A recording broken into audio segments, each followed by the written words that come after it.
You know, LeBron James and the Lakers took a commanding 2-0 series lead over the Rockets on Tuesday. James has looked like the king against the Rockets so far in this series. He's recorded a double-double in Game 1, scored 28 in Game 2 to help propel the Lakers to that 2-0 series lead. This is the 25th time a LeBron James team has taken a 2-0 series lead. His team has won all 24 previous series. We now have Kenny the Jet Smith back with us. Are you encouraged by the Lakers or discouraged by the Rockets, Kenny? Well, I would say encouraged by the Lakers, because when you have a basketball team that you say you have an A, B, and C option, and Luka Doncic was A, you had Austin Reeves at B, and LeBron James was at C. And now your C option is leading guys who are probably were just space guys who can create space for you. Luke Kennard, Marcus Smart, and DeAndre Ayton have really played exceptionally well, while the C option is leading us. And I will say this, you talked about me being blasphemous earlier about talking about the Knicks, but LeBron James has moved a slight bit closer to the legacy of Michael Jordan in my mind, because this is incredible that a guy who's 41 years old is leading a team this way. Because if I was 25 years old and a 40-year-old walked into the park, I would be like, oh, this is an easy win today, because he cannot sustain the type of effort that he would need. But he is making three guys who were really just thought of to space the floor, mark and defend. Marcus Smart come and defend. Luke Kennard space the floor. And DeAndre Ayton rim run. He has made them prominent offensive threats right now, which is incredible. We're running out of time, Kenny. I'll say this to you. Shockingly, I'm glad you're sitting down. I agree with you. He's moving closer to that GOAT status. I agree with you, because I think what he's done is phenomenal. To be on the Mount Rushmore of basketball as one of the top 4 players in the history of basketball, and to be deferential to Austin Reeves and Luka Doncic throughout the year, to play all 5 positions, even the center at one point in time, to a triple-double 1 minute, 30-piece another minute, doing whatever it takes to win. You can't say enough about LeBron James. He's been absolutely phenomenal. But the answer to this question is the disappointment in the Houston Rockets. I mean, you're 10 for 34. That's 29% on wide open threes in this series. You worked all year knowing you had lost Fred VanVleet. You never went out and got a point guard. You got Kevin Durant having nothing for you in the second half. This ain't chopped liver. This is KD Trey. This is one of the greatest snipers in the history of basketball. What the hell is going on? So you're looking at the Houston Rockets right now, coached by the great Ime Udoka, who's being out-coached by J.J. Redick at this particular moment in time, because J.J. Redick is finding switches and solutions and stuff like that and making adjustments, and Houston seems ill-equipped to do anything. What is Reed Shepherd, one of your best shooters, doing on the bench, even though he's not a great point guard? What is he doing on the bench for a chunk of time instead when you need shooters out there? There's a lot of questions about Houston right now. They're not looking... Lakers over here, Rockets over here. Who Two do we different want to ones, start with? man. Well, listen, separate ones. I'll tell you this. The Rockets offense is definitely forcated right now. I will start with the Lakers, okay? I just want to say, watching this game, it was like a throwback to 2006 because that's what this game looked like. It was an absolute rock fight. LeBron was, parading to the line, trying to get to the basket, couldn't make a real jumper. I guess he made a couple, but, he's 8 of 20 and basically just making plays left and right at low efficiency. And I guess they did creep over 100, but for a long time, it looked like the game might be, in the 90s to the 80s. The difference is in 2006, LeBron was 21. Now he's 41. And they just stitched it together. And look, Marcus Smart, you're going to have role players hit shots. Marcus Smart hit shots. Marcus Smart and Luke Kennard combined for 48 points in this game. Now, if Reeves and Doncic were playing, I suppose it's possible their averages are higher than that. Maybe they would have come up with more than 48. But against the Rockets, you don't need that many points. And that is an incredible way that they're delivering. And I'll say this. Number one, beyond LeBron just putting up the numbers, I'm not surprised. You tip your cap to him, but you're not surprised. I will say that at the trade deadline, the Lakers traded for Luke Kennard. There was a bit of a market for him. The Lakers got the deal done. Whatever you want to say, they got the deal done. It was a reasonable deal. Gabe Vincent, did they give a second, Bontemps? I can't remember. Yeah, Gabe Vincent in a second. All right. And then JJ Redick, it's not like Luke Kennard is standing in the corner and just hitting threes. He's hit some threes, but they are JJ Redick is designing a game plan where Kennard's getting the ball on the move. They're running actions for him and showing that he isn't just a spot up shooter. I wonder if JJ sees a little bit of a mirror in Luke Kennard. Duke player, viewed as a spot up shooter. JJ may have thought in his career, I'm just guessing. No one said this to me, but JJ might have thought, I could do more than just come off floppy action and, run around and catch and shoot a three. I could put the ball on the floor and they could run some stuff for me. Whatever it is, they put a game plan in that has given Luke Kennard the opportunity to become basically a shot creator. And he is delivering. He is 9 years into his career, and he is delivering in ways that I had not seen before. Maybe he's done this in Memphis or something. He has definitely handled the ball some in the past. It's not like he was never right, dribbling. But Not like this. He is basically, he's the number one 3-point shooter in the league percentage-wise this year. But earlier in his career at Duke and then when he was in high school, he was a total give me the ball and let me create my own shot. So anyway, that is definitely to be admired. Also, Jackson Hayes, like Alperen Şengün's numbers were better in this game than game one, but Jackson Hayes guards him down the stretch of this game. And Şengün made a couple of baskets, but Jackson Hayes was effectively guarding Alperen Şengün, most of it straight up. Jackson Hayes was plus 12 in this game. Okay?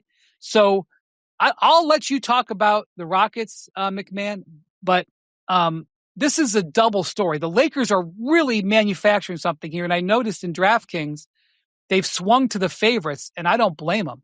Oh, yeah, they're up 2-0, and LeBron's had 24-2-0 leads in series in his career and won every single series. All right, McMahon, the Rockets, go ahead. Man, God, they're hard to watch. They're hard to watch, and you're watching game one, and they say, "Okay, man, boy, do they need KD because this is ugly." And then KD comes back, and the guy had 20 points at halftime on 6 of 7 shooting. Second half, he had 3 points on 1 of 5 shooting. He commits 9 turnovers in the game. The guy had more turnovers than buckets. Had 9 turnovers, 4 in the fourth quarter, and.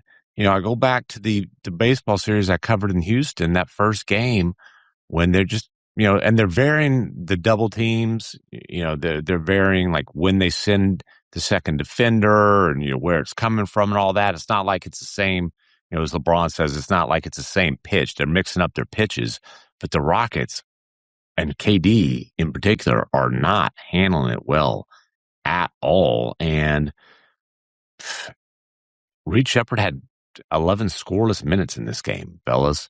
Like, for a team starved for offense, they got a donut from the guy who's probably... On NBA Today, we were asked, and I hate this kind of bleep, but, I was following the procedures of the producer said, pick, I don't make predictions. This is one of the reasons why. Pick a hot take for this game. And I said that Reed Shepherd would have a huge bounce back after 6 of 20. Boy, was that wrong. Yikes. Yeah. Nice little 0-4. And one of those was a 3 in transition with KD open. And KD got the rebound and actually got a bucket off it. But KD was letting Reed Shepherd know on the way back down the floor, hey, when I'm open running the floor, don't pull up from 28. Give me the damn ball. But what an just an ugly, abysmal performance. And again, man, 23 points on 7 of 12. 9. 23 points on 7 of 12 shooting, but that was a terrible KD performance. They're just running a double team at him. Do they not know they're going to bring a double team to Kevin Durant? Do they not know that? Right. I mean, this is the thing. This is where it's hard for me to really parse out the, your point about the bifurcated nature of this. Like, look, the Lakers have been red hot shooting the first couple games, but the Rockets have, there's no theory to the Rockets offense. They're just smashing their heads into the wall and flinging the ball around. And Like, yeah, they're running double teams at Kevin Durant. It's like the Rockets don't have a plan for that. Like, I mean, it's what we've seen in clutch games all season. Like, Yeah. they just completely short circuit all the time. Like, and also the other, couple other things. One, Amen Thompson never guarding LeBron James. I don't really understand what the plan of that is. Perhaps it's some sort of, we want to have him when he switches on to LeBron. Well, he's not switching on LeBron if he's standing in the corner guarding Marcus Smart and LeBron's going against Tari Eason or somebody else and getting where he wants. Also, Kennard is just straight line driving, going by guys on the perimeter for the Rockets and getting to the rim in the fourth quarter. Like this team that's supposed to be an excellent defensive team, just not really stopping the ball anywhere. And then you go down the other end and Durant's just throwing crazy passes. And again, they have 17 more shots than the Lakers today in this game. And, they're winning the possession game. Does not matter. And again, you could say, if you're LeBron even said it in the post-game interview, guys play better at home than on the road. For the Rockets, you could say, we're going to go back to Houston and, Kennard and Marcus Smart aren't going to, go 16 for 26 from the field like they did today. And we're going to get a couple wins and get right back in the series, which might be true, but it doesn't change the fact that you watch this game and it's like these guys they just can't run basic NBA offense at times. Like the Lakers are not the prime, to go back to your thing about 2005, this isn't the 2005 Pistons defense. Like the Lakers are an okay defensive team and they're making the Rockets they just work look hard, completely but they're inept. very limited. Yeah. And honestly, part of the reason they're very limited defensively is because their two best scorers aren't great defenders. Those guys aren't playing right now, but three still. best scorers. But buddy. Luke Kennard has true. replaced one of them. Luke Kennard is no defensive ace. Like Correct. DeAndre Ayton and Jackson Hayes are not Rudy Gobert. Like, come on. This is true. Correct. Like this, again, no disrespect. They're playing really hard, but come on. No, they are completely befuddling the Rockets with smoke and mirrors. They are out scheming them is what we're watching right now. And out executing. Out scheming and out executing. Out everything. I mean, there's just, what is the plan for the Rockets? Well, what is the plan for the offense besides throw it at the backboard and hope to get the rebound? Yeah. I mean, I want to credit the Lakers defense, but the offense is just, I don't, it's elementary. I don't know.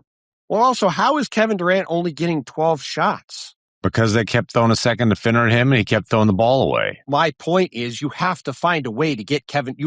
There has to be a plan to get Kevin Durant more than 12 shots. There has not been a plan for a long time. That's the issue.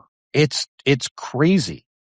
It's crazy how just completely inept they look on offense. I would just say that this season had a lot of promise for the Rockets. And obviously they've had stuff happen to them that they cannot control, losing these players to injury, but they have not maximized the hand that they've had, at least to this point. No. Look, when Fred VanVleet got hurt, we came on the pod and talked about how this set up Amen Thompson to have an all-star, most improved player kind of season and seize the opportunity and run with it. And he just didn't.